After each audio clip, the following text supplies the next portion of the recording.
Welcome.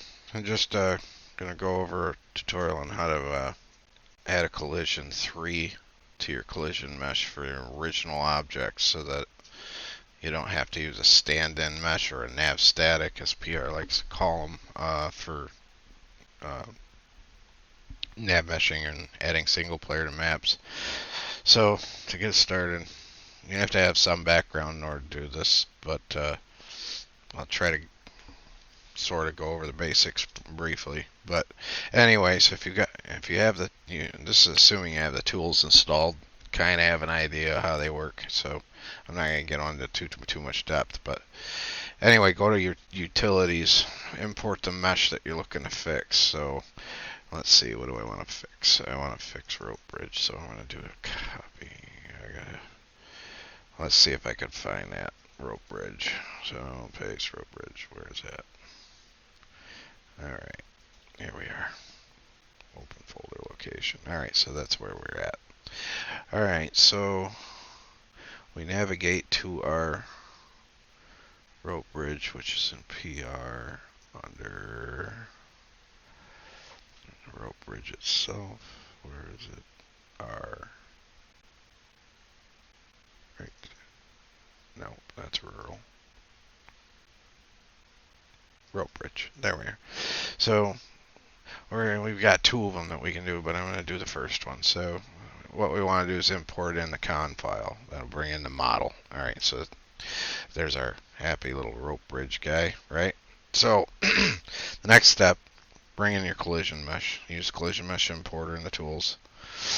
Hunt down static objects. PR, go back to it. Rope bridge. Oop, meshes. There we go. Yay.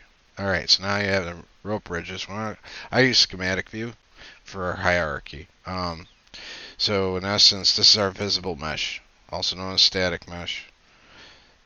This being imported in is our collision mesh. It's just the way the importer works.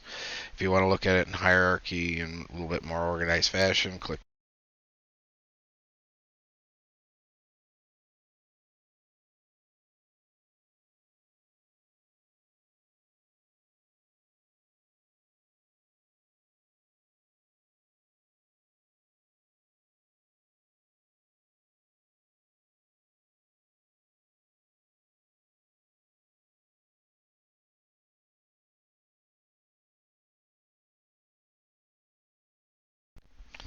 Sorry about that, headset died. How I know per tune. Anyways, so this is our collision mesh on this side. What we want to do is we want to take our non-vis here, and we want to click the connect buttons right there, or you can right click and there should be an option for connect. And we want to just grab non-vis and all of its children will come with it, and it goes there. And then we get rid of these helpers. We don't really care about those. Now we've got our meshes all attached as one object like it's supposed to be when it's time to export. So for now, I'm going to move this over. I'm going to re-import, and I'm going to look for a nav static for this. If you don't have one, you'd have to create your own AI mesh or call collision 3, or there's a couple of different names and terms people use. So you'd have to make your own if there isn't. So I'm hoping there's one in here because I don't have to screw around with that. If not, I've got to make it. Ah, there it is. Good. So there's one already made. PR had done. So I'll pull that in. Whoops, wrong one. So now that that's in, we don't care about any of this crap. All we want is the call 3. So we're going to delete those. I'm going to take that call 3 and just tie it right in there. Now we've got 0 through 3. Alright. So now, for now, what I'm going to do is I'm going to pull this aside. I'm going to pull up a material editor. We want to make sure we get our materials reapplied to this object exactly as it was. So we're going to use our picker.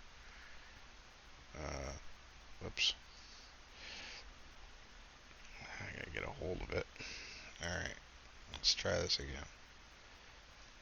There we are. Alright, good. and pick somewhere on there and you'll get the visible meshes materials. Now I'm going to go back to rope bridge here in my game, the original con file. I pull it up. So we see that we've got 3 materials here that we need to apply. Those 3 materials correspond with the first 3 materials of the object in max. Also to note, max's IDs start with 1, 2, 3 starts at 1. Your con file, when it gets exported, 0 becomes 1, or 1 becomes 0, 2 becomes 1, 3 becomes 2. It's always a digit behind on the con file compared to what it is in max, just so it makes you more confused. Anyway, so we picked our first material, and our first material is metal solid. And what you want to do is apply it to the very beginning of this shader technique type. 2 pipe delimiters after you've pasted it in. And that's the first material. Second material, you want to go to con file, what's the second one? Which, again, not to confuse, but the second material in the con file is listed as map material 1, but it's actually 2 in max. The little 2 right there. That's kind of wonky, but that's how it is. I'll paste that in. 2 pipe delimiters. The pipe delimiters above your enter key. Hit shift and hit that button there where the slash is, and pipe straight. It's just a straight line. But anyways, and then material 3, which is our last material for this object. We go copy, and we put that in there. Okay, and 2 pipe delimiters. Okay. There, we've successfully applied or added our materials to our material editor. Now we go back to our little hierarchy window, click the select button, and you can highlight the whole thing, or really it's really only going to be applied to these because these are just helpers, the green ones, but we don't particularly care so for what we're doing. Now we're just going to hit this assign material to selection. Bang. There we go. That should all turn gray when you're doing it this way. Alright, so now that that's done, in theory we should be able to export this thing. So we go up here, and when you export it,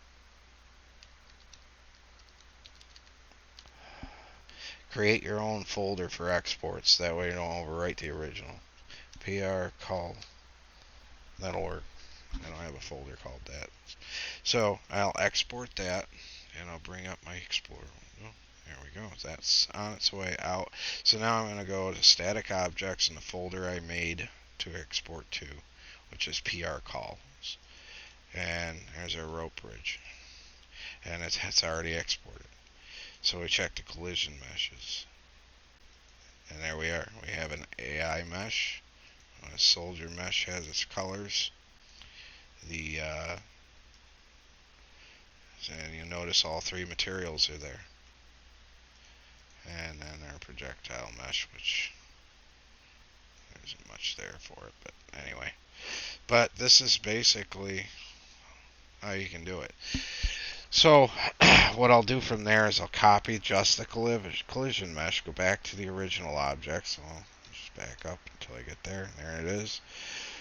And basically just replace the collision mesh. It should be all the same, with the exception the AI mesh has been added. And what that means is the guy that goes to play or put it in his map to creates a map, puts it in there, and needs to add single player support. When he runs the nav mesh program, it will actually write the mesh on it, through it, around it, like it's supposed to. So anyways, that's a quick and dirty method if you've got one already made. If you don't, it works exactly the same way. Go back, say you have an object has no call 3. You can't nav mesh it. It's a gorgeous object. You like it a lot, but you'd like to make it so you can use it single player in a single player situation. Import that object in the exact same way. Get the materials already applied to it. And then from there, you'll have to create your own call 3 mesh for it. But again, you do the same thing. You're just exporting it for the collision mesh with the appropriate materials applied to calls 0, 1, and 2. If you don't have those materials applied correctly and you just fudge it and put one type of material in, if you have stuff like stairs or steep slopes that people walk up and that, it'll be all screwed up.